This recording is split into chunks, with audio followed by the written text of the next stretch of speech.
اعوذ باللہ من الشیطان الرجیم بسم اللہ الرحمن الرحیم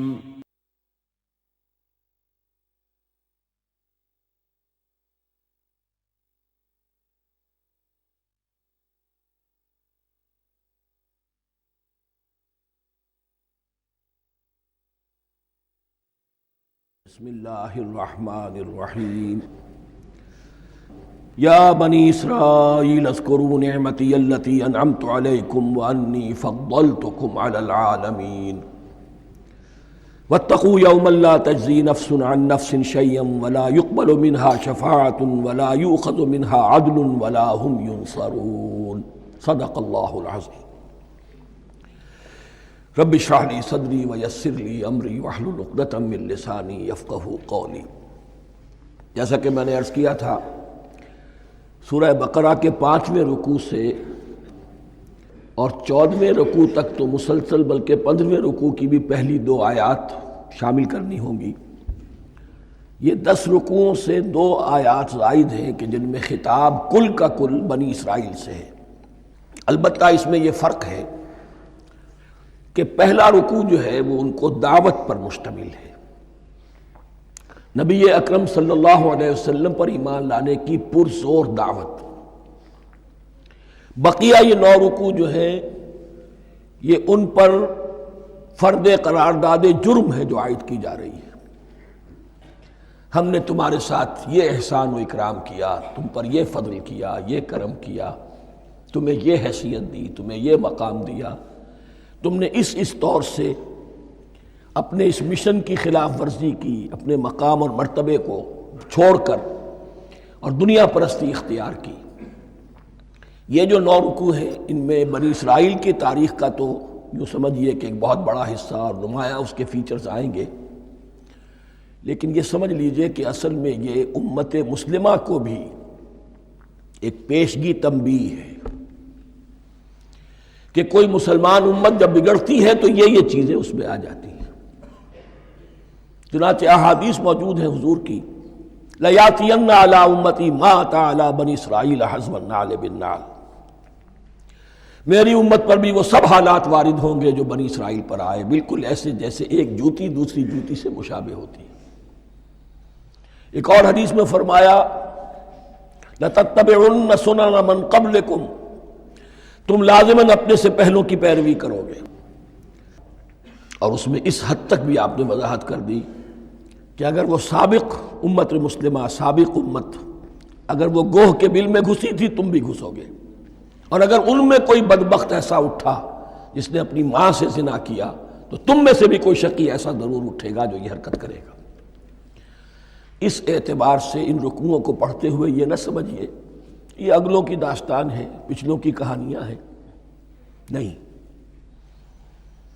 خوش طرح باشد کے سر دل براں، گفت آیت در حدیث دیگراں، یہ ہمارے لیے ایک آئینہ ہے اور ہمیں ہر مرحلے پر سوچنا ہوگا، دروں بینی کرنی ہوگی، انٹروسپیکشن، کہ کہیں اسی گمراہی میں ہم مبتلا تو نہیں۔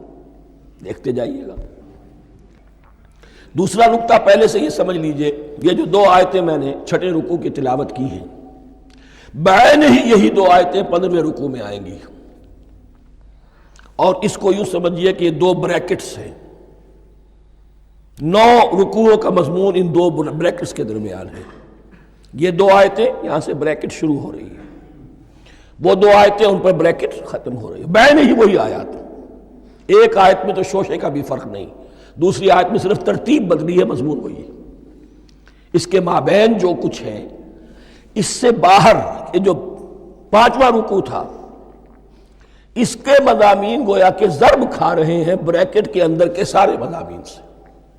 یہ حساب کا بہت ہی عام فہم سا قاعدہ ہے، بریکٹ کے باہر کوئی رقم لکھی ہوئی ہے جس کے بعد کوئی زبر، کوئی جمع یا تفریق اگر نہیں ہے تو وہ ضرب کھائے گی، بریکٹ کے اندر جتنی بھی ویلیوز ہیں ان کے ساتھ ضرب کھائے گی۔ تو گویا کہ ہر قدم پر حضور پر دعوت، ایمان لانے کی دعوت اس پورے معاملے میں موجود ہے، اس لیے کہ اس میں بعض آیتیں ایسی آ گئی ہیں، ایک زیادہ نمایاں ایک کم نمایاں، جن سے کچھ لوگوں کو بھگالتا ہوا یا کچھ لوگوں نے فتنہ پیدا کیا جان بوجھ کر۔ یہ فتنہ ایک بار پیدا ہوا تھا اکبر کے زمانے میں دین الہی کی شکل میں، کہ صرف خدا کو مان لینا، آخرت کو مان لینا اور نیک اعمال کرنا نجات کے لیے کافی ہے، کسی رسول پر ایمان لانا ضروری نہیں ہے۔ یہ صوفیہ میں بھی یہ فتنہ بہت بڑے پیمانے پر آیا۔ مسجد مندر ہکڑو نور، مسجد میں اور مندر میں ایک ہی نور ہے، سب مذاہب ایک ہی ہے، سارا فرق جو ہے شریعتوں کا ہے، عبادت کے ظاہری شکل کا ہے، وہ ہے رسولوں سے متعلق۔ رسولوں کو بیچ میں سے نکال دیجئے تو یہ دین الہی رہ جائے گا، اللہ کا دین۔ اتنا بڑا فتنہ تھا کہ جب ہندوستان میں سیاسی اعتبار سے، حکومت کے اعتبار سے مسلمانوں کا اقتدار چوٹی پر تھا، کلائمیکس پر، اکبر اعظم، اس وقت یہ دین الہی کا فتنہ اٹھا کہ دین محمدی کا اب دور ختم ہو گیا، وہ 1000 سال کے لیے تھا، 1000 سال پورے ہو گئے، اب الف ثانی ہے، دوسرا 1000 سال ہے، اس کے لیے نیا دین ہے، اسے دین اکبری بھی کہا گیا اور دین الہی بھی کہا گیا۔ اور اس میں ایک آیت آئے گی جس سے استدلال کیا ہے کچھ لوگوں نے۔ اس صدی میں پھر یہ فتنہ اٹھا تھا گاندھی کے فلسفے کے ذریعے سے، اور ایک بہت بڑا نابغہ انسان مسلمانوں میں سے، بہت بڑا نابغہ، جینیس، ابو الکلام آزاد، وہ بھی اس فتنے کا شکار ہو گیا۔ متحدہ قومیت، چنانچہ گاندھی اپنی پرارتھنا میں کچھ قرآن کی تلاوت بھی کراتا تھا، کچھ گیتا بھی پڑھواتا تھا، کچھ اپنشدوں سے، کچھ بائبل سے، کچھ گرو گرنتھ سے۔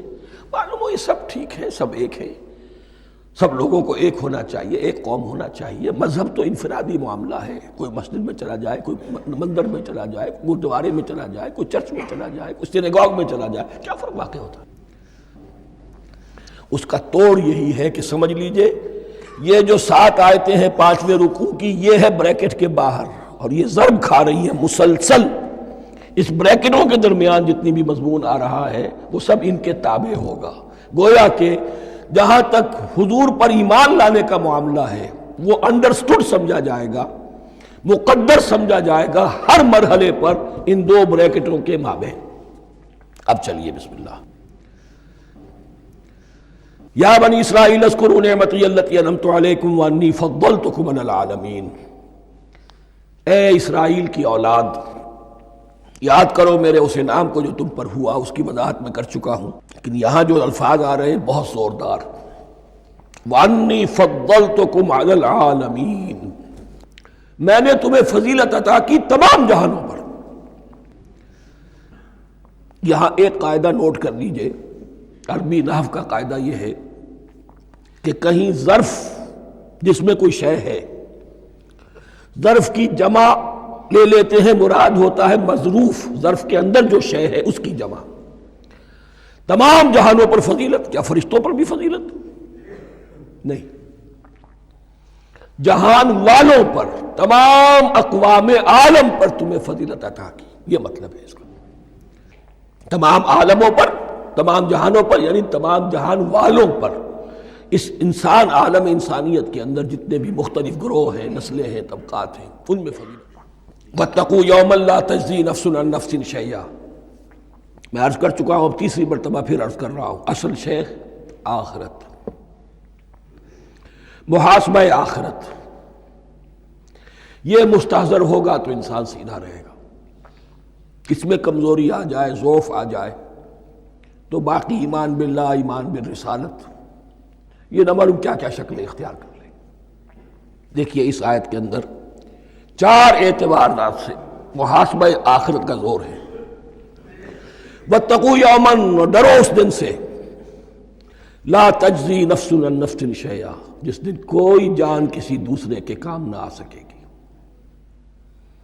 ولا يقبل منها شفاعہ، اور نہ کسی سے کوئی سفارش یا شفاعت قبول کی جائے گی، کیٹیگوریکل ڈینائل، ولا يؤخذ منها عدل، نہ کسی سے فدیہ قبول کیا جائے گا، ولا هم ينصرون، اور نہ انہیں کوئی مدد مل سکے گی۔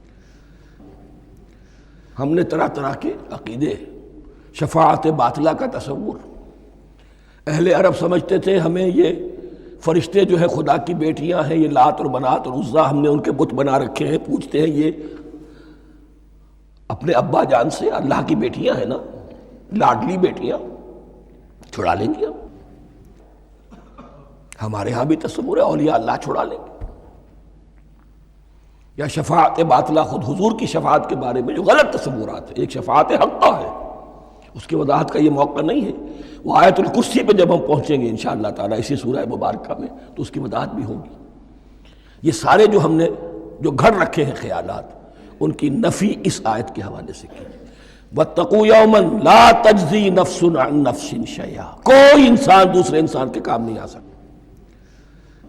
وَلَا يُقْبَلُ مِنْهَا شَفَاعَةٌ، کسی جان کی طرف سے کوئی سفارش قبول نہیں ہوگی۔ وَلَا يُؤْخَذُ مِنْهَا عَدْلٌ، نہ کوئی فدیہ قبول کیا جائے گا۔ وَلَا هُمْ يُنصَرُونَ، نہ انہیں کوئی مدد مل سکے گی۔ اب اس کے بعد اللہ تعالیٰ کے احسانات اور ان کی طرف سے جو ناشکریاں ہوئی ہیں ان کی بڑی تفصیل کے ساتھ اب بات چلے گی، تفصیل نہیں تیزی کے ساتھ۔ یہ واقعات کئی 100 برس کے ہیں، لیکن ایک تو یہ کہ ان کی تفاصیل مکی صورتوں میں آ گئی ہیں، سب سے زیادہ سورہ اعراف میں ملیں گی، اور بھی کئی صورتوں میں آپ کو مل جائیں گی۔ یہاں پر تو پے بپے، جیسے کہ ایک قرارداد جرم کسی پر کی جاتی ہے تو اس میں سب گنوائے جاتے ہیں، تم نے یہ کیا، یہ کیا، یہ کیا۔ وَإِذْ نَجَّيْنَاكُم مِّنْ آلِ فِرْعَوْنَ، اور ذرا یاد کرو جب کہ ہم نے تمہیں نجات دی تھی فرعون کی قوم سے۔ يَسُومُونَكُمْ سُوءَ الْعَذَابِ، وہ تمہیں بدترین عذاب میں مبتلا کیے ہوئے تھے۔ يُذَبِّحُونَ أَبْنَاءَكُمْ وَيَسْتَحْيُونَ نِسَاءَكُمْ، تمہارے بیٹوں کو ذبح کر ڈالتے تھے اور تمہاری عورتوں کو زندہ رکھتے تھے۔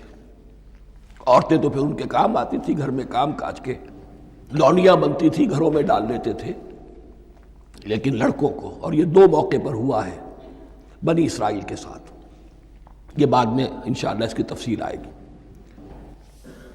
وَفِي ذَلِكُمْ بَلَاءٌ مِّن رَبِّكُمْ عَظِيمٌ، اور یقیناً اس میں تمہارے رب کی طرف سے تمہارے لیے بڑی آزمائش تھی۔ وَإِذْ فَرَقْنَا بِكُمُ الْبَحْرَ، اور یاد کرو جب کہ ہم نے تمہارے لیے سمندر کو پھاڑ دیا یا دریا کو پھاڑ دیا۔ یہ ایک مختلف فی بات ہے کہ کس جگہ سے کراس کیا تھا بنی اسرائیل نے ایجپٹ سے سینائی پیننسولا آنے کے لیے، جزیرہ نما سینا میں۔ ایک رائے یہ کہ دریائے نیل کو کراس کر کے گئے ہیں، لیکن یہ بات غلط ہے، دریائے نیل تو مصر کے اندر ہے، وہ کبھی بھی مصر کی حد نہیں بنا۔ کسی کی رائے یہ ہے کہ جو خلیج سویز ہے، بحر قلزم جو ہے، ریڈ سی، وہ اوپر جا کر 2 کھاڑیوں میں تبدیل ہو جاتا ہے، خلیج عقبہ مشرق کی طرف اور خلیج سویس مغرب کی طرف، اور ان کے درمیان میں یہ سینائی پیننسولا جو ہے یہ تکون ہے، جیسے ہندوستان بھارت تکون ہے ایسے یہ پیننسولا ہے، انڈین پیننسولا، سینائی پیننسولا۔ اور یہ سویس کینال تو بعد میں بنی ہے، خلیج سویس اور میڈیٹرینین بحیرہ روم کے درمیان یہ کچھ چھوٹی چھوٹی، اگرچہ چھوٹی تھی سمندر کے لحاظ سے، بہت بڑی بڑی جھیلیں تھیں، اور ان جھیلوں ہی کو پھر جوڑ جوڑ کر درمیان میں جو خشکی تھی اس کو کاٹ کر سویس کینال بنائی گئی ہے۔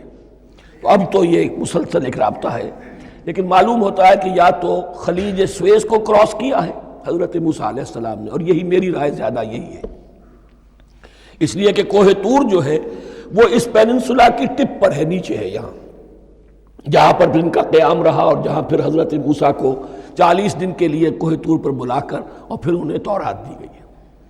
تو معلوم ہوتا ہے کہ جو خلیج سویز ہے اسے کراس کیا ہے۔ کراس کس طرح کیا ہے کہ حضرت موسیٰ کے عصا کی ایک ضرب سے سمندر پھٹ گیا، فَكَانَ كُلُّ فِرْقٍ كَالطَّوْدِ الْعَظِيمِ، دونوں طرف چٹانوں کے مانند پہاڑ کی طرح جو ہے وہ سمندر کھڑا ہو گیا، اس کے راستے سے یہ نکل گئے۔ اور پھر جب فرعون اور اپنا لشکر لے کر جب آیا ہے، اس نے سوچا ہم بھی نکل جائیں، وہ غرق ہو گئے، اس لیے کہ دونوں طرف کا پانی آپس میں مل گیا۔ یہ تھی کیفیت، اور معجزانہ کیفیت تھی، یہ کوئی فطرت کے یا نیچر کے اصول کے مطابق بات نہیں تھی، اور میں عرض کر چکا ہوں، آپ کو بتا چکا ہوں معجزہ کسے کہتے ہیں۔ وَإِذْ فَرَقْنَا بِكُمُ الْبَحْرَ فَأَنْجَيْنَاكُمْ، جب ہم نے تمہارے لیے یا تمہارے ساتھ سمندر کو پھاڑ دیا، تمہارے لیے، تمہارے گزرگاہ بنانے کے لیے، تو تمہیں تو نجات دے دی۔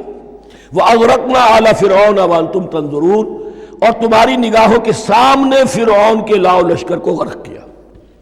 تم دیکھ رہے تھے، یہ گزر چکے تھے، اس ساحل پر کھڑے ہیں، ادھر سے یہ داخل ہوئے ہیں اور پانی دونوں طرف سے آ کر مل گیا اور یہ غرق ہو گئے.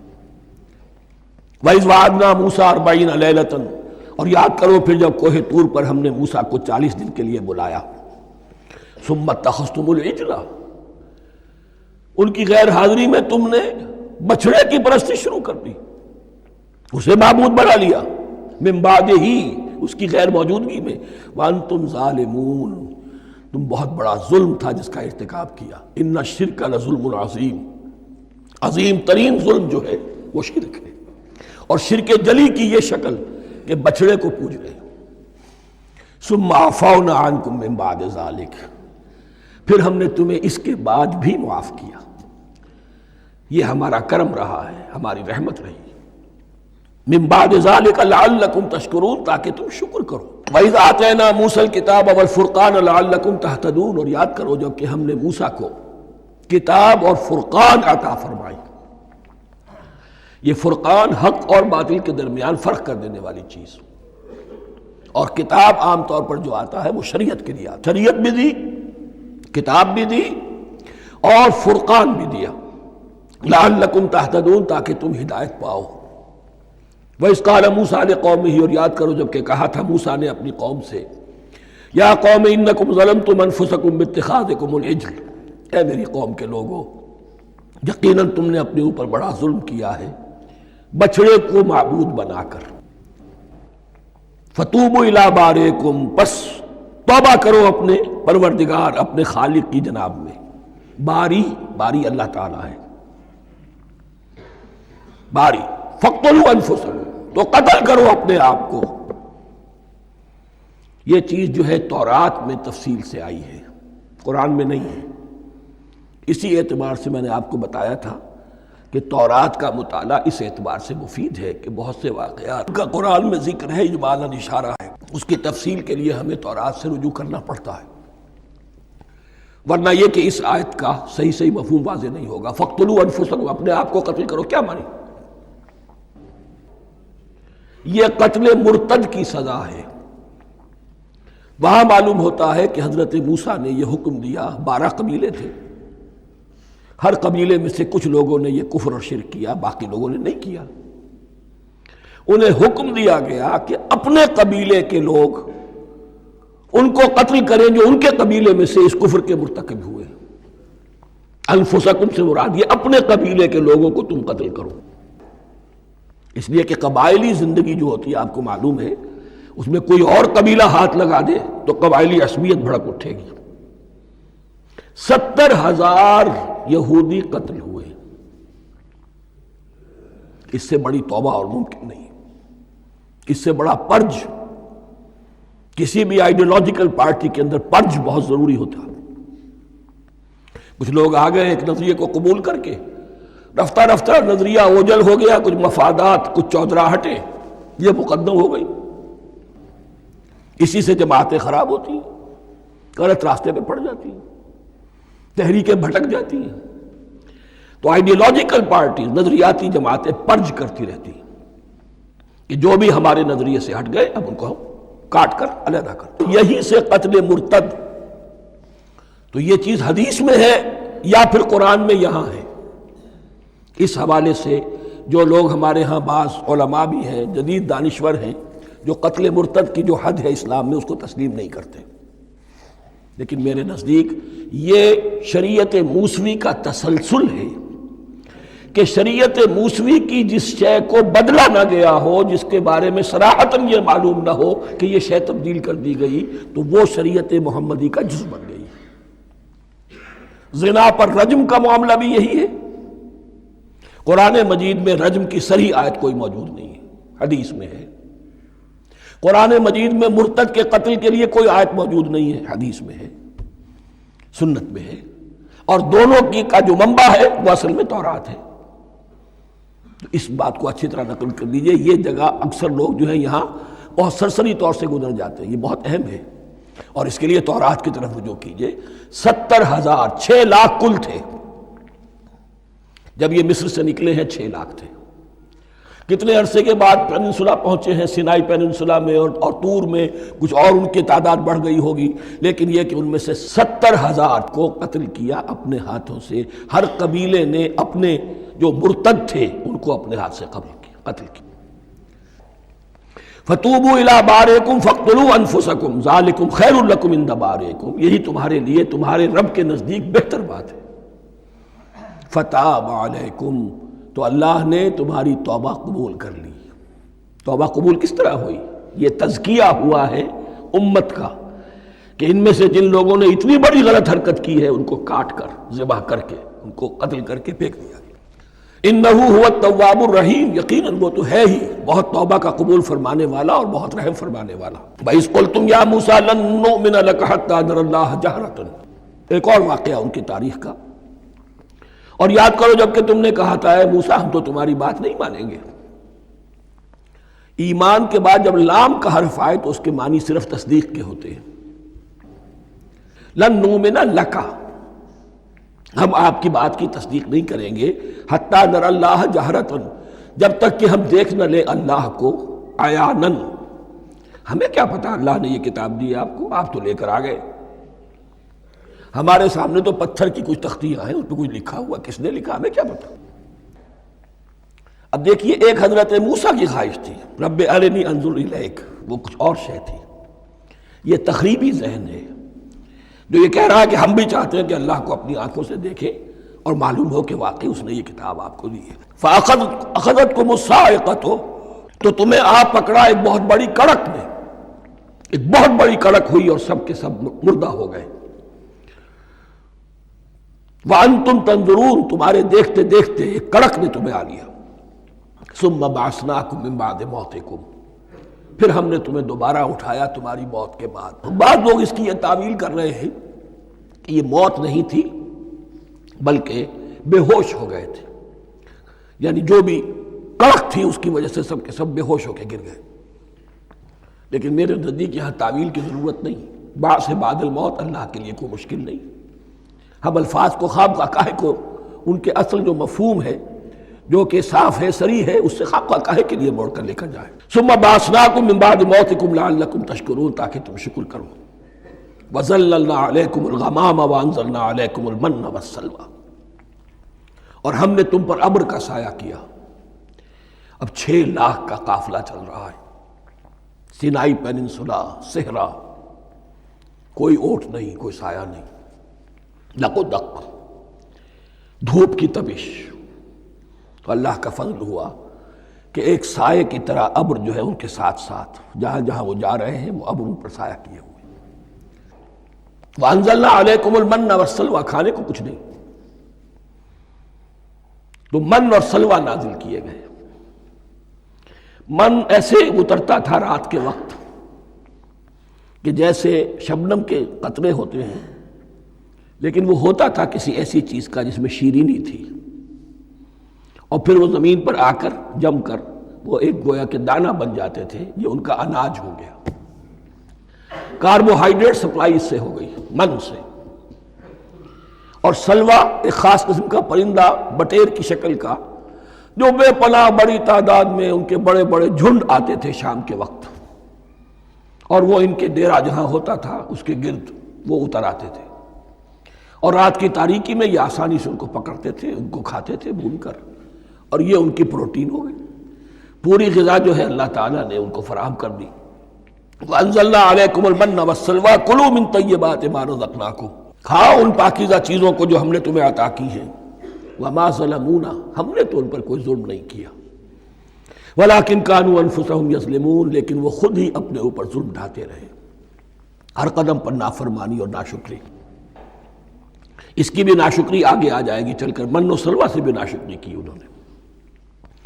وَإِذْ قُلْنَا ادْخُلُوا هَٰذِهِ الْقَرْيَةَ فَكُلُوا مِنْهَا حَيْثُ شِئْتُمْ رَغَدًا وَادْخُلُوا الْبَابَ سُجَّدًا وَقُولُوا حِطَّةٌ نَغْفِرْ لَكُمْ خَطَايَاكُمْ، اور یاد کرو جب کہ ہم نے تم سے کہا تھا اس شہر میں داخل ہو جاؤ اور پھر کھاؤ اس میں سے بافراغت جہاں سے چاہو جو چاہو، لیکن دیکھنا دروازے میں داخل ہونا جھک کر، اور کہتے رہنا مغفرت مغفرت مغفرت۔ ہم تمہاری خطاؤں سے درگزر فرمائیں گے۔ اس آیت کو سمجھنے کے لیے ذرا تاریخی بات سمجھ لیجئے۔ صحرائے سینا میں آنے کے بعد اور یہ جو کتاب تورات انہیں مل گئی تھی، اس کے بعد حضرت موسیٰ علیہ السلام کے ہی زمانے میں انہیں جہاد اور قتال کا حکم ہوا۔ اس سے پوری قوم نے انکار کر دیا۔ یہ سورہ مائدہ میں آئے گا۔ اس پر اللہ تعالیٰ نے ایک سزا مسلط کر دی ان پر کہ 40 برس تک اسی صحرا میں بھٹکتے پھریں گے۔ اگر یہ ابھی قتال کرتے، جہاد کرتے، تو پورا فلسطین ان کے ہاتھ پر ابھی فتح کرا دیتے، لیکن چونکہ انہوں نے بزدلی دکھائی ہے، اب سزا یہ ہے فَإِنَّهَا مُحَرَّمَةٌ عَلَيْهِمْ 40 سَنَةً يَتِيهُونَ فِي الْأَرْضِ۔ اب 40 برس تک یہ اسی صحرا میں بھٹکتے پھریں گے، اور ارض فلسطین جو ان کے لیے ارض موعود تھی وہ ان پر حرام کر دی گئی 40 سال کے لیے۔ اس 40 سال کے عرصے میں حضرت موسیٰ کا بھی انتقال ہو گیا، حضرت ہارون کا بھی ہو گیا، اور اس عرصے میں ایک نئی نسل پیدا ہوئی۔ وہ جو غلامی کا داغ اٹھائے ہوئی نسل آئی تھی مصر سے، جن کے اندر مورل کیریکٹر جو ہے وہ بہت کمزور ہو جاتا ہے، وہ پوری نسل ختم ہو گئی۔ نئی نسل اب پیدا ہوئی، 40 برس صحرا میں پیدا ہوئے، یہی پلے بڑھے، ان میں اب ایک جذبہ تھا۔ حضرت موسیٰ کے پھر جو خلیفہ تھے یوشع ابن نون، جوشوا، تورات میں ان کا نام جوشوا ہے، یوشع، ان کی سرکردگی میں اب بنی اسرائیل کی اس نئی نسل نے قتال کیا، جنگ کی، اور پہلا شہر جو فتح ہوا وہ اریحا۔ آج بھی وہ شہر جو ہے جیریکو جو آپ دیکھتے ہیں خبروں کے اندر آتا ہے بار بار، اریحا اس کا پرانا نام ہے۔ یہ شہر فتح ہوا، اس فتح کی بات کا تذکرہ ہو رہا ہے۔ یاد کرو جب کہ ہم نے تم سے کہا تھا اس بستی میں، اس شہر میں داخل ہو جاؤ فاتحانہ، اور پھر جو کچھ یہاں ہے، جو نعمتیں ہیں، ان سے متمتع ہو، کھاؤ پیو، لیکن داخل ہونا سجدہ کرتے ہوئے، مراد کیا؟ جھک کر، یعنی ایسا نہ ہو کہ تکبر کی وجہ سے تمہاری گردنیں اکڑ جائیں، گردنیں جھکا کر اللہ کا احسان مانو، یہ نہ سمجھو کہ یہ فتح تم نے حاصل کی۔ اس کی تفسیر اصل میں نظر آتی ہے حضور کی شخصیت میں، کہ جب فتح مکہ کے موقع پر مکے میں داخل ہوئے ہیں تو جس سواری پر آپ بیٹھے ہوئے تھے، آپ کی پیشانی اس کی گردن کے ساتھ جڑی ہوئی تھی۔ یہ وقت ہوتا ہے جب کہ تکبر اور تعلی، فاتح کی حیثیت سے آنا، اور بندہ مومن کے لیے یہی وقت ہے تواضع کا، جھکنے کا۔ وَقُولُوا حِطَّةٌ، حتیٰ یحط تو کہتے ہیں جھاڑ دینے کو، تو اس کے معنی کیا ہے؟ اے اللہ ہمارے گناہ جھاڑ دے، مغفرت، اے اللہ ہمیں مغفرت، ہماری مغفرت فرما، جو خطائیں ہو گئی بخش دے۔ قولوا حطۃ، تمہاری زبان پر استغفار ہونا چاہیے، تمہاری گردنیں جھکی ہوئی ہونی چاہیے۔ نغفر لکم خطایاکم، اگر تم اس پر عمل کرو گے ہم تمہاری خطائیں جو ہیں انہیں معاف فرما دیں گے۔ وسنزید المحسنین، اور جو تم میں محسن ہوں گے انہیں اور بھی زیادہ دیں گے، اور انعام و اکرام آئیں گے۔ فبدل الذین ظلموا قولا غیر الذی قیل لہم، تو ان میں سے جو ظالم تھے، جو بد کردار تھے، انہوں نے بدل دیا، ایک اور قول اختیار کر لیا اس قول کی جگہ جو انہیں کہا گیا تھا حتہ حتہ، انہوں نے کہنا شروع کیا حنطہ حنطہ، ہمیں تو گیہوں چاہیے۔ یہ بعد میں ابھی آ جائے گا اگلے رکوع کے اندر، کہ من و سلوہ سے ان کی طبیعتیں بھر گئی تھی، ایک ہی چیز کھا کے۔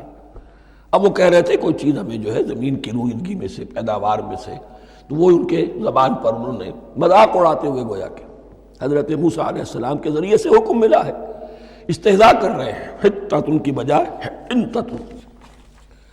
فانزلنا علی الذین ظلموا رجزا من السماء بما كانوا یفسقون، تو جن لوگوں نے یہ حرکت کی تھی ان پر ہم نے آسمان سے ایک بہت بڑا عذاب نازل کیا۔ تورات سے معلوم ہوتا ہے کہ پلیگ آئی، اور جنہوں نے یہ حرکت کی تھی وہ سب کے سب ہلاک ہو گئے جریکو کے اندر، بما كانوا یفسقون، بسبب اس نافرمانی کے جو انہوں نے کی۔ وَإِذِ اسْتَسْقَىٰ مُوسَىٰ لِقَوْمِهِ فَقُلْنَا اضْرِب بِّعَصَاكَ الْحَجَرَ، اب یہ پھر صحرائے سینا کا واقعات آ رہے ہیں، ان میں ترتیب زمانی نہیں ہے۔ اریحا کی فتح جو ہے حضرت موسیٰ کے بعد ہے، لیکن اب یہاں پہ پھر ابھی وہ جو صحرائے تیہ میں جب بھٹک رہے تھے پھر اس کا ذکر ہے۔ وَإِذِ اسْتَسْقَىٰ مُوسَىٰ لِقَوْمِهِ فَقُلْنَا اضْرِب بِّعَصَاكَ الْحَجَرَ، اور جب کہ موسیٰ کی قوم نے موسیٰ سے پانی طلب کیا. اب صحرا میں آپ کو معلوم ہے جہاں پڑاؤ تھا اب وہاں پانی نہیں ہے. 6 لاکھ ہو 7 لاکھ ہو کتنے افراد ہو پانی چاہیے. وَإِذِ اسْتَسْقَىٰ مُوسَىٰ لِقَوْمِهِ فَقُلْنَا اضْرِب بِّعَصَاكَ الْحَجَرَ، تو ہم نے کہا کہ اپنے عصا سے ضرب لگاؤ چٹان پر. فَانْفَجَرَتْ مِنْهُ اثْنَتَا عَشْرَةَ عَيْنًا، تو اس سے 12 چشمے پھوٹ بہے. فجر کہتے ہیں کسی شے کے پھٹ کر کوئی چیز برآمد ہو. فجر جو ہوتی ہے، فجر کا وقت رات کی تاریکی کا پردہ چاک ہوتا ہے اور سپیدہ سحر نمودار ہوتا ہے. فَانْفَجَرَتْ مِنْهُ اثْنَتَا عَشْرَةَ عَيْنًا، تو 12 چشمے پھوٹ بہے. قَدْ عَلِمَ كُلُّ أُنَاسٍ مَشْرَبَهُمْ، یہاں اناس سے کیا مراد ہے؟ ہر قبیلہ. ہر قبیلے نے اپنا گھاٹ معین کر لیا. 12 قبیلے تھے، اگر علیحدہ علیحدہ نہ ہوتا معاملہ. 12 چشمے اسی لیے دیے گئے کہ لڑے نہ جھگڑے نہ. پانی تو بہت بڑی چیز ہے، کہیں پانی پینے پلانے پہ جھگڑا اور کہیں گھوڑا آگے بڑھانے پہ جھگڑا، یہ تو قبائلی زندگی کے اندر ہوتی ہی چیزیں. تو اس اعتبار سے اللہ تعالیٰ نے ان کے لیے یہ سہولت کی کہ 12 چشمے پھوٹ بہے. قد علم کل اناس مشربہم، ہر ایک نے اپنا گھاٹ جان لیا، معین کر لیا. کلوا واشربوا من رزق اللہ، گویا کہ کہہ دیا گیا کہ کھاؤ اور پیو اللہ کے رزق میں سے. ولا تعثوا فی الارض مفسدین، اور زمین میں فساد مچاتے نہ پھرو. کھانے پینے کے لیے پانی بھی ادھر آ گیا، کھانے کے لیے من و سلوہ آ گیا. اب دیکھیے ان کی ناشکری. وَإِذْ قُلْتُمْ يَا مُوسَىٰ لَن نَّصْبِرَ عَلَىٰ طَعَامٍ وَاحِدٍ، یاد کرو جب کہ تم نے کہا تھا اے موسیٰ ہم ایک کھانے پر تو صبر نہیں کر سکتے. کھا کھا کے بکتا گئے ہیں من و سلوہ. فَادْعُ لَنَا رَبَّكَ، تو ذرا اپنے رب سے دعا کرو، پکارو ہمارے لیے اپنے رب کو. یخرج لنا، وہ نکالے ہمارے لیے مما تنبت الارض، زمین کی رویدگی اور پیداوار میں سے، نباتات ارضی میں سے. من بقلہا، اس کی ترکاریاں، وقصائہا، اور ککڑیاں، کھیرے اور ککڑیاں، ان سب کے لیے یہ لفظ ہے. وفومہا، ایک ترجمہ گیہوں کیا گیا ہے لیکن میرے نزدیک زیادہ صحیح ترجمہ ہے لہسن. اور سرائے کی زبان میں بھی، اور ممکن ہے کہ سندھی میں بھی ہو، تھوم کہتے ہیں لہسن کو. یہ فوم کی بدلی ہوئی شکل ہے، اس لیے کہ یہی علاقہ ہے جس میں عرب آئے تھے. تو عربوں کی زبان کے بہت سے الفاظ جو ہیں اس سرائے کی زبان میں خاص طور پر وہ بہت زیادہ، تو تھوڑی سی شکل بدل کر وہ کافی تعداد میں موجود ہے. وعدسہا، اور دال خاص طور پر مسور کی. وبصلہا، اور پیاز. اب جو چٹخارے جس سے بنتے ہیں سالن کے، ان کی زبانیں وہ چٹخارے مانگ رہی. ظاہر بات ہے کہ اگر وہ سلوا بھی تھا، بٹیرا ہے، اسے آگ کے اوپر ذرا سا تپایا اور کھایا، وہ ایک ہی خاص قسم کی غذا ہے جو چل رہی ہے. اسی طرح من جو ہے وہ ایک خاص قسم کا سیریل ان کے لیے بن گیا ہے. لیکن یہ جو چٹخارے ہیں یہ تو لہسن سے ہے، پیاز سے ہے، ترکاریوں سے ہے، ان تمام چیزوں سے. دال کا اپنا ایک ذائقہ ہے. قال تستبدلون الذی هو ادنی بالذی هو خیر، حضرت موسیٰ نے فرمایا کیا تم وہ شے بدلے میں لینا چاہتے ہو اس کے، کیا وہ شے جو کمتر ہے بدلے میں چاہتے ہو اس کے کہ جو بہتر ہے. من و سلوہ کہیں بہتر ہے اللہ کی طرف سے جو تمہیں دیا گیا ہے. تم اس سے تمہارا جی بھر گیا ہے، اس کو ہاتھ سے دے کر چاہتے ہو کہ یہ ادنا چیزیں تمہیں ملے. اہبطوا مصرا، اب یہ لفظ آ گیا اہبطوا. اب ظاہر بات ہے یہ آسمان سے زمین پر اترنے کے لیے لفظ نہیں ہے اہبطوا. یہاں اس کا ترجمہ صحیح ہوگا سیٹل ڈاؤن سم ویئر. اگر زمین کی یہ چیزیں چاہیے تو کہیں سیٹل ہو جاؤ اور کاشت کرو، بیج ڈالو، آبیاری کرو، یہ ساری چیزیں تمہیں مل جائیں. اہبطوا مصرا، کہیں سیٹل ڈاؤن ہو جاؤ، کہیں اتر پڑو کسی بستی میں، کسی علاقے میں. فَإِنَّ لَكُمْ مَا سَأَلْتُمْ، تمہیں مل جائے گا جو کچھ کہ تم نے مانگا. وَضُرِبَتْ عَلَيْهِمُ الذِّلَّةُ وَالْمَسْكَنَةُ وَبَاءُوا بِغَضَبٍ مِّنَ اللَّهِ. اب یہ ہے ان کی وہ خباثتیں، ان کے وہ ناشکریاں، ان کی وہ معصیتیں، ان پر جو آخری حکم دیا جا رہا ہے جو اگر آپ برا نہ مانیں تو میں عرض کروں گا، آج یہود پر اتنا اپلیکیبل نہیں ہے جتنا مسلمانوں پر ہے۔ ضربت علیہم الذلۃ والمسکنۃ وباؤوا بغضب من اللہ۔ ذلت اور مسکنت، کم ہمتی ان پر تھوپ دی گئی۔ ضربت علیہم، it was heaped upon them. The humiliation was heaped upon them. ضربت علیہم الذلۃ والمسکنۃ وباؤوا بغضب من اللہ، اور وہ اللہ کا غضب لے کر لوٹے۔ وہی امت جس کے بارے میں فرمایا وَأَنِّي فَضَّلْتُكُمْ عَلَى الْعَالَمِينَ، اسی امت کا پھر یہ حشر ہوا۔ کیوں ہوا؟ نافرمانی۔ تمہیں کتاب دی تھی کہ تم پیروی کرو، تمہیں کتاب دی تھی کہ اسے قائم کرو۔ وَلَوْ أَنَّ أَهْلَ الْكِتَابِ أَقَامُوا التَّوْرَاةَ وَالْإِنْجِيلَ وَمَا أُنزِلَ إِلَيْهِمْ مِنْ رَبِّهِمْ لَأَكَلُوا مِنْ فَوْقِهِمْ وَمِنْ تَحْتِ أَرْجُلِهِمْ۔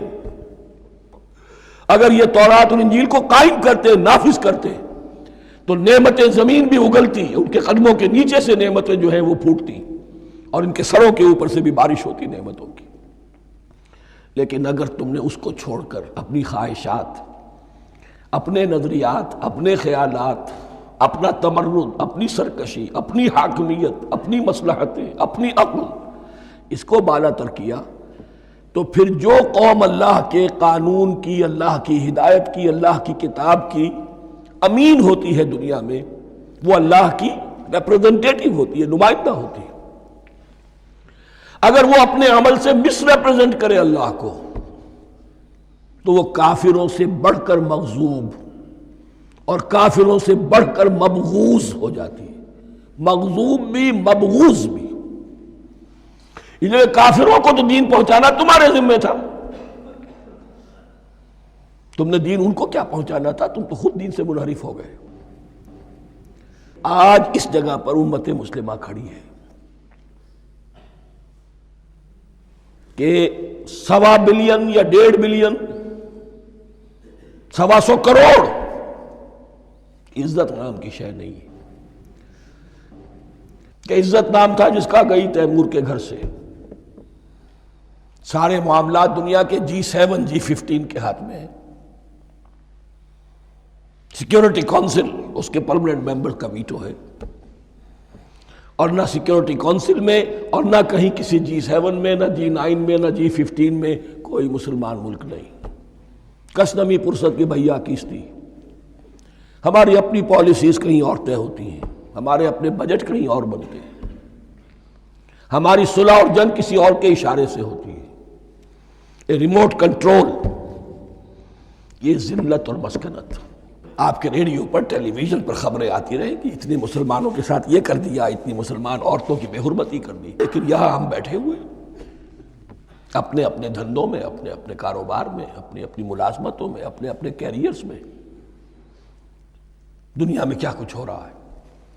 بہرحال اس وقت یہ جو ہے، میں نے جیسا کہ عرض کیا تھا کہ یہ ہے تاریخ بنی اسرائیل کی، لیکن خوشترا باشد کے سر دل براں، گفت آیت در حدیث دیگراں، یہ ہمارا نقشہ ہے آج اس آیت میں۔ ضربت علیہم الذلۃ والمسکنۃ وباؤوا بغضب من اللہ۔ اور یہ کیوں؟ ذالک بانہم کانوا یکفرون بآیات اللہ، یہ اس لیے کہ وہ اللہ کی آیات کا انکار کرتے رہے۔ وَيَقْتُلُونَ النَّبِيِّينَ بِغَيْرِ الْحَقِّ، اللہ کے نبیوں کو ناحق قتل کرتے رہے۔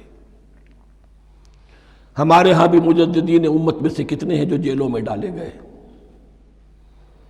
جن کو ایسی ایسی مار پڑی ہے کہ کہا جاتا ہے کہ ہاتھی کو بھی وہ مار پڑتی تو برداشت نہ کرتا۔ احمد ابن حنبل کے ساتھ کیا ہوا؟ ابو حنیفہ جیل میں انتقال کیا، امام مالک کے کندھے کھینچ دیے گئے، اتار دیے گئے، منہ کالا کر کے اور اونٹ پر بٹھا کر پھرایا گیا۔ امام دار الہجرہ شیخ احمد سرہندی جیل میں رہے، سید احمد بریلوی اور ان کے ساتھیوں کو خود مسلمانوں نے تہہ تیغ کیا ہے۔ بہرحال یہ داستانیں ہیں، اب نبی تو کوئی نہیں آئے گا، ان کے ہاں نبی تھے، ہمارے ہاں مجددین ہیں، علماء حق ہیں، جیسے کہ حدیث بھی ہے علماء امتی کا انبیاء بنی اسرائیل، تو جو انہوں نے انبیاء کے ساتھ کیا ہم نے مجددین اور علماء کے ساتھ کیا۔ ذالک بما عصوا وکانوا یعتدون، اور یہ ہوا ان کی نافرمانیوں کی وجہ سے اور حد سے تجاوز کرنے کی وجہ سے۔ اللہ تعالیٰ تو ظالم نہیں، اللہ نے تو اونچا مقام دیا تھا، ہمیں بھی خیر امت قرار دیا، کنتم خیر امت اخرجت للناس تأمرون بالمعروف وتنہون عن المنکر وتؤمنون باللہ۔ اب اگر ہم نے وہ اپنا مشن چھوڑ دیا تو ذلت اور مسکنت وہ ہمارا مقدر بن گئی۔ اللہ کا قانون اور اللہ کا عدل بے لاگ ہے، وہ فرام امہ ٹو امہ چینج نہیں ہوتا۔ سنت اللہ جو ہے لن تجد لسنت اللہ تحویلا ولن تجد لسنت اللہ تبدیلا، اللہ کی سنت بدلتی نہیں۔ بنی اسرائیل کا جو حشر ہوا آج وہ ہمارا ہو رہا ہے۔ بہرحال اس پر میری جو کتاب ہے سابق اور موجودہ مسلمان امتوں کا ماضی حال اور مستقبل، اس کا مطالعہ کیجیے۔ اب آ گئی وہ آیت کہ جس سے استدلال کیا گیا ہے کہ ایمان بالرسالت نجات کے لیے ضروری نہیں ہے۔ ان الذین آمنوا والذین ہادوا والنصارى والصابئین من آمن باللہ والیوم الآخر وعمل صالحا فلہم اجرہم عند ربہم ولا خوف علیہم ولا ہم یحزنون۔ یقیناً جو لوگ ایمان لائے، اور اس سے مراد ہے جو ایمان لائے حضور پر، محمد پر صلی اللہ علیہ وسلم، والذین ہادوا، اور جو یہودی ہو گئے، والنصارى، اور نصرانی، والصابئین، اور صابی وہ لوگ تھے عراق کے علاقے میں رہتے تھے جو کہتے تھے کہ ہم دین ابراہیمی پر ہیں، لیکن ان کے ہاں بھی بہت کچھ بگڑ گیا تھا، جیسے حضرت ابراہیم کی نسل، حضرت اسماعیل کی نسل بگڑ گئی تھی، تو اس طرح وہ بھی بگڑ گئے تھے۔ ستارہ پرستی زیادہ تر ان کے ہاں تھی۔ من آمن باللہ والیوم الآخر، جو کوئی بھی ایمان لایا اللہ پر اور یوم آخر پر، وعمل صالحا، اور اس نے عمل کیے اچھے، فلہم اجرہم عند ربہم، تو ان کے لیے محفوظ ہے ان کا اجر ان کے رب کے پاس، ولا خوف علیہم ولا ہم یحزنون، اور نہ ان پر کوئی خوف ہوگا اور نہ وہ کسی حزن سے دوچار ہوں گے۔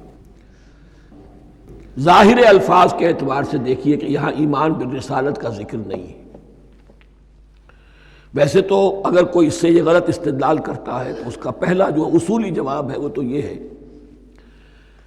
کہ ایسی حدیثیں بھی موجود ہیں، من قال لا الہ الا اللہ دخل الجنہ، تو اس کے کیا معنی ہے؟ صرف کہنے سے جنت میں داخل ہو جائیں گے، کسی عمل کی ضرورت نہیں؟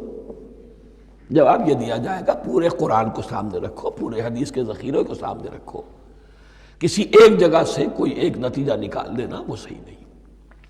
لیکن اس کے علاوہ وہ اصول جو میں بیان کر چکا ہوں کہ یہ سلسلہ شروع کہاں سے ہوا ہے، 5واں رکوع، وَآمِنُوا بِمَا أَنزَلْتُ مُصَدِّقًا لِمَا مَعَكُمْ وَلَا تَكُونُوا أَوَّلَ كَافِرٍ بِهِ۔ انہیں ایمان کی زوردار دعوت سے تو یہ ساری بات شروع ہوئی ہے۔ اب فصاحت اور بلاغت کا یہ تقاضا ہے کہ بار بار اس کو دہرایا نہ جائے، وہ بات انڈرسٹوڈ رہے گی، مقدر رہے گی، سمجھی جائے گی کہ ہر جگہ پر وہ موجود ہے، اس لیے کہ ساری گفتگو ہو رہی ہے اسی کے حوالے سے۔ وَآمِنُوا بِمَا أَنزَلْتُ مُصَدِّقًا لِمَا مَعَكُمْ وَلَا تَكُونُوا أَوَّلَ كَافِرٍ بِهِ وَلَا تَشْتَرُوا بِآيَاتِي ثَمَنًا قَلِيلًا وَإِيَّايَ فَاتَّقُونِ۔ اس حوالے سے یوں سمجھیے اب اس آیت کو کہ یہاں پر کچھ الفاظ محذوف مانے جائیں گے۔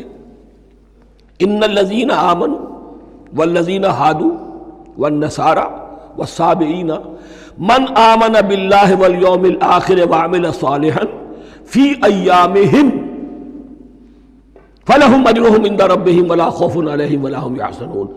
ہر دور میں جبکہ ابھی حضرت عیسیٰ نہیں آئے تھے تو جو بھی یہودی تھے اس وقت تک، حضرت موسیٰ کے ماننے والے، وہ جو بھی اللہ پر ایمان رکھتے تھے اور نیک عمل کرتے تھے، آخرت کو مانتے تھے، ان کی نجات ہو جائے گی۔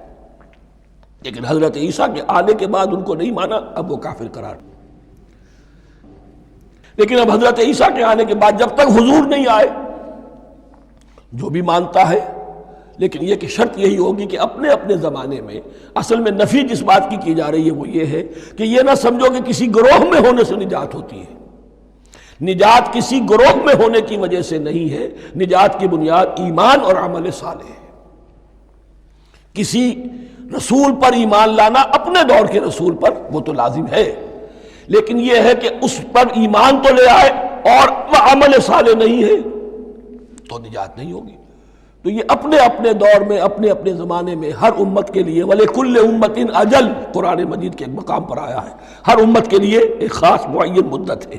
اس معینہ مدت میں اب ظاہر بات ہے جو لوگ حضور کی بعثت سے پہلے فوت ہو گئے ان پر تو کوئی ذمہ داری نہیں تھی حضور پر ایمان لانے کی، اور ایسے لوگ تھے، ایسے موحدین مکے میں موجود تھے جو یہ کہتے تھے کعبے کے پردے پکڑ پکڑ کر، اے اللہ ہم صرف تجھے پوجنا چاہتے ہیں، صرف تیری بندگی کرنا چاہتے، لیکن جانتے نہیں کیسے کریں۔ یہ بات موجود تھی اور ان کا انتقال بھی ہو گیا۔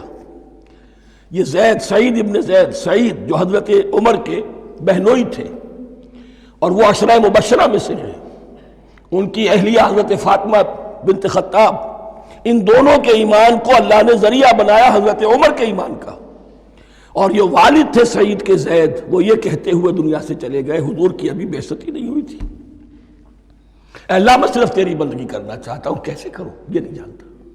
اسی کو ذہن میں رکھیے، اہدنا الصراط المستقیم جو میں نے کہا تھا، ایک سلیم الفطرت انسان، سلیم العقل انسان توحید تک پہنچ جاتا ہے، آخرت کو پہچان لیتا ہے، لیکن اب کیا کروں؟ اس شریعت کے لیے، ان احکام کے لیے وہ دستے سوال دراز کرنے پر مجبور ہے۔ الحمدللہ رب العالمین الرحمن الرحیم مالک یوم الدین ایاک نعبد و ایاک نستعین اہدنا الصراط المستقیم۔ اسی صراط المستقیم کی دعا کا یہ جواب اب آئے گا، شروع ہوگا سورہ بقرہ سے، یہ کرو یہ نہ کرو، یہ فرض ہے، یہ تم پر لازم کیا گیا، یہ چیز حرام کی گئی، وغیرہ وغیرہ۔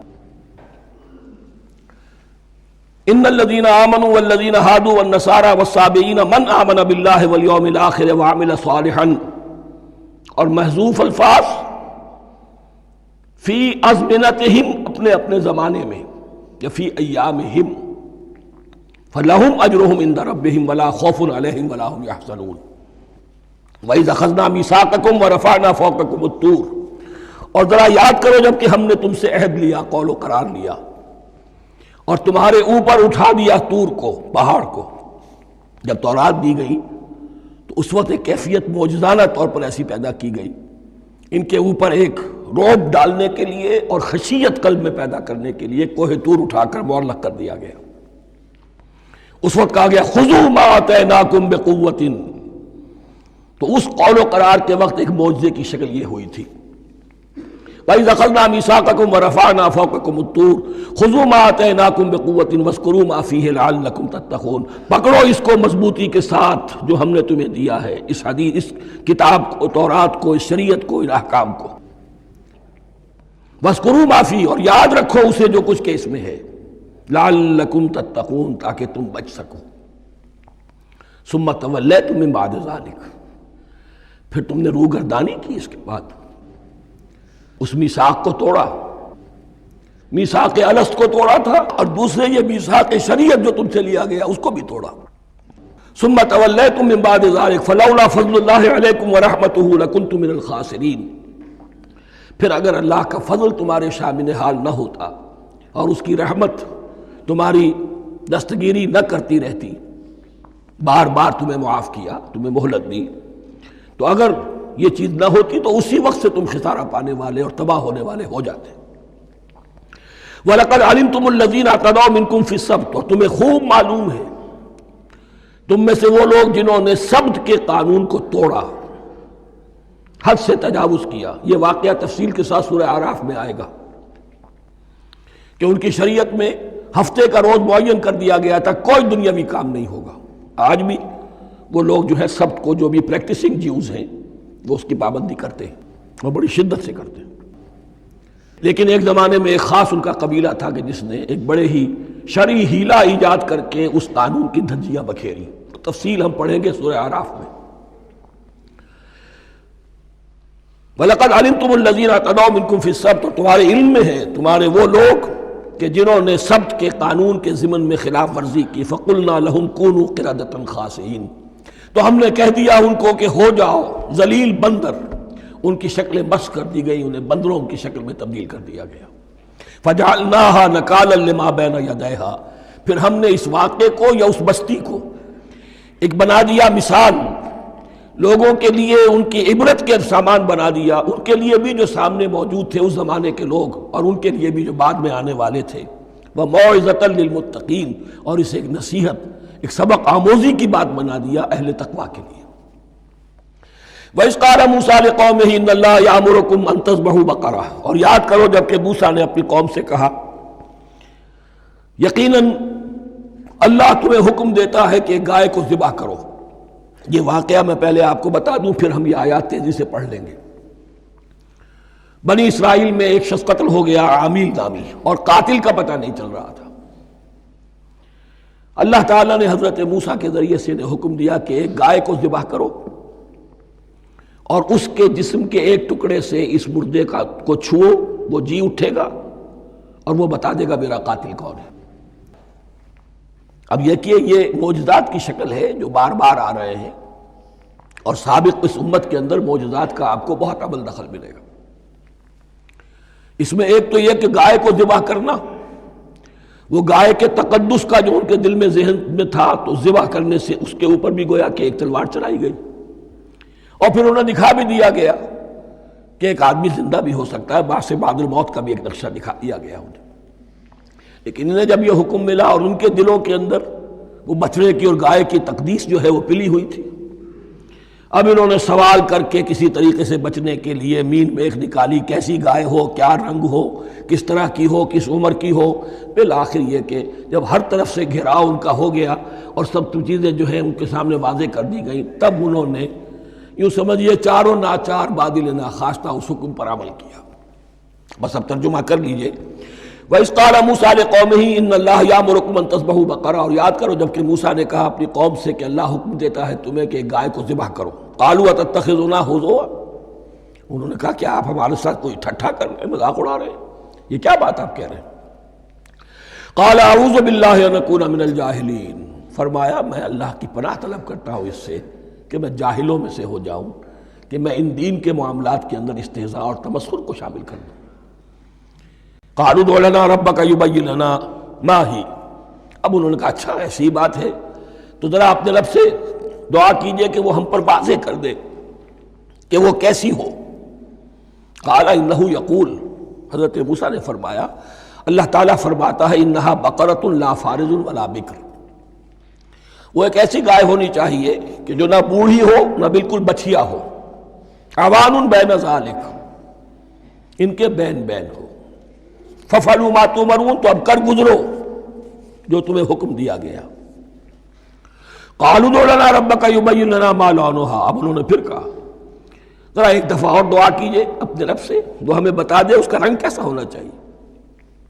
قَالَ إِنَّهُ يَقُولُ إِنَّهَا بَقَرَةٌ صَفْرَاءُ فَاقِعٌ لَوْنُهَا تَسُرُّ النَّاظِرِينَ، فرمایا اللہ فرماتا ہے کہ وہ گائے ایسی ہونی چاہیے زرد رنگ، شوخ رنگ، شوخ زرد رنگ کی، چمکیلی، جو دیکھنے والوں کو خوب اچھی لگے، پسند آئے، دل میں کھپ جانے والی۔ اب جو زیادہ سے زیادہ ان کے ہاں مقدس سمجھے جاتے تھی گائے، رفتہ رفتہ سوال کر کے اگر پہلے ہی حکم پر وہ کر دیتے تو کسی بھی گائے کو ذبح کر دیتے، لیکن یہاں گھیراؤ ان کا ہو رہا ہے کہ جس کی تقدس کا ان کے ذہن میں زیادہ سے زیادہ تاثر ہے اسی کو واضح کیا جائے۔ قالوا ادع لنا ربك يبين لنا ما هي، پھر انہوں نے کہا ذرا اللہ سے دعا کیجئے اور وہ ہمیں یہ بتائے کہ وہ کیسی ہو۔ ان البقرہ تشابہ علینا، یقیناً ہم کچھ شبہ میں پڑ گئے ہیں، یہ گائے کا معاملہ مشتبہ ہو گیا ہے ہم پر۔ قال انہ یقول، فرمایا اللہ فرماتا ہے انہا بقرۃ لا ذلول تثیر الارض ولا تسقی الحرث، وہ ایک ایسی گائے ہونی چاہیے کہ جو کوئی جس سے مشقت نہ لی جاتی ہو، نہ وہ ہل جوتتی ہو اور نہ وہ رہٹ کا پانی کھینچتی ہو۔ تسیر الارض، نہ تو وہ زمین کو جوتنے میں، ہل چلانے میں کام نہیں لی جائے، ولا تسقی الحرث، اور نہ کھیتی کو پانی پلانے کے لیے وہ پانی کھینچنے میں استعمال کیا جائے۔ مسلمتن، اور پوری سالم ہونی چاہیے، یک رنگ، لا شیۃ فیہا، اس میں کسی دوسرے رنگ کا کوئی داغ تک نہ ہو۔ اب کیا کرتے، گھیراؤ میں آ گئے۔ قالوا الآن جئت بالحق، کہا انہوں نے کہ ٹھیک ہے اب تو آپ نے بات جو ہے پوری طریقے سے واضح کر دی۔ فذبحوها وما كانوا يفعلون، تب انہوں نے اس کو ذبح کیا اور وہ کرنے والے نہیں تھے۔ دل میں نہیں تھا، بادل ناخواش تھا۔ اب دیکھیے یہاں ترتیب ذرا واقعے کی جو ہے مختلف ہو گئی ہے۔ جو اس ذبح بقرہ کا سبب تھا وہ بعد میں بیان ہو رہا ہے۔ تورات میں چونکہ واقعات کو اس طریقے سے بیان کیا ہے لہذا وہاں ترتیب دوسری ہے۔ وَإِذْ قَتَلْتُمْ نَفْسًا فَادَّارَأْتُمْ فِيهَا، اور یاد کرو جب کہ تم نے ایک جان کو قتل کیا تھا اور اس کا الزام تم ایک دوسرے پر لگا رہے تھے، یعنی کسی کا پتہ نہیں چل رہا تھا قاتل کون ہے۔ وَاللَّهُ مُخْرِجٌ مَا كُنتُمْ تَكْتُمُونَ، اور اللہ تعالیٰ فیصلہ کر چکا تھا کہ جو کچھ تم چھپا رہے ہو اسے نکال کر رہے گا، واضح کرے گا۔ فَقُلْ نَضْرِبُوهُ بِبَعْضِهَا، تو ہم نے حکم دیا کہ اس کی لاش کو اس گائے کے ایک ٹکڑے سے، اس کے جسم کے ایک حصے سے ضرب لگاؤ۔ كَذَلِكَ يُحْيِي اللَّهُ الْمَوْتَىٰ، اور دیکھو اس طریقے سے اللہ مردوں کو زندہ کر دے گا۔ تھوڑی دیر کے لیے وہ زندہ ہوا اور اس نے اپنے قاتل کا نام بتا دیا۔ وَيُرِيكُمْ آيَاتِهِ لَعَلَّكُمْ تَعْقِلُونَ، اور وہ تمہیں دکھاتا ہے اپنی آیات تاکہ تم عقل سے کام لو۔ اب جو الفاظ آ رہے ہیں بہت سخت ہیں، بہت سخت ہیں، لیکن ان کو پڑھتے ہوئے درون بینی ضرور کیجیے گا، اپنے اندر جھانکیے گا۔ ثُمَّ قَسَتْ قُلُوبُكُمْ، پھر تمہارے دل سخت ہو گئے۔ جب دین میں ہیلے بہانے نکالے جانے لگے اور ہیلوں بہانوں کے ذریعے سے شریعت کے احکام سے بچا جائے، اللہ کو دھوکہ دینے کی کوشش کی جائے، اس کا جو نتیجہ نکلتا ہے وہ دل کی سختی ہے۔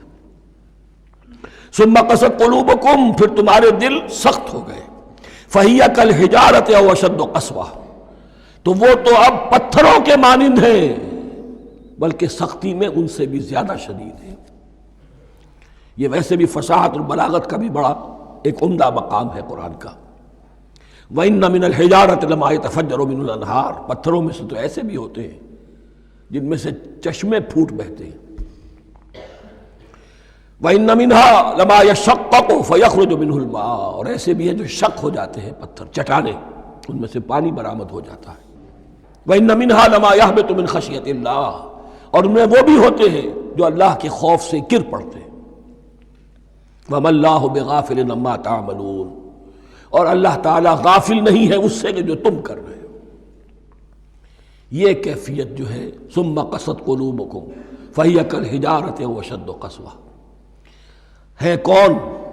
یا بنی اسرائیل اذکروا نعمتی التي انعمت علیکم وانی فضلتکم علی العالمین، جن پر 1400 برس ایسے گزرے کہ کوئی لمحہ ایسا نہ تھا کہ نبی موجود نہ ہو، جنہیں 3 کتابیں دی گئیں،